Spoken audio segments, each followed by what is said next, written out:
ఆర్యన్ విష్ణు విశాల్ నటించిన ఈ movie last month Tamil and తెలుగులో రిలీజ్ అయింది. ఇప్పుడు నెట్ఫ్లిక్స్లో తెలుగులో కూడా స్ట్రీమ్ అవుతుంది.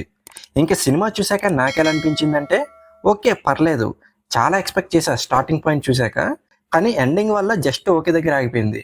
Hello welcome to my channel nomadic cinema. ఇందులో వీళ్ళు స్టార్టింగ్లో చెప్పిన పాయింట్ చాలా బాగా అనిపించింది, కానీ వాళ్ళు ఎండింగ్లో చెప్పిన బ్యాక్ స్టోరీ అంత కన్విన్సింగ్గా లేదు. ఆత్రేయ 5 రోజుల్లో 5 హత్యలు చేస్తా అంటాడు, కానీ తనే గన్తో షూట్ చేసుకుని చనిపోతాడు.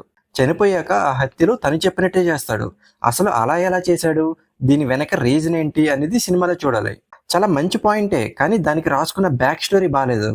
అసలు ఆత్రేయ ఎందుకోసం హత్యలు చేస్తున్నాడు అనే పాయింట్ అంత కన్విన్సింగ్గా చెప్పలేదు.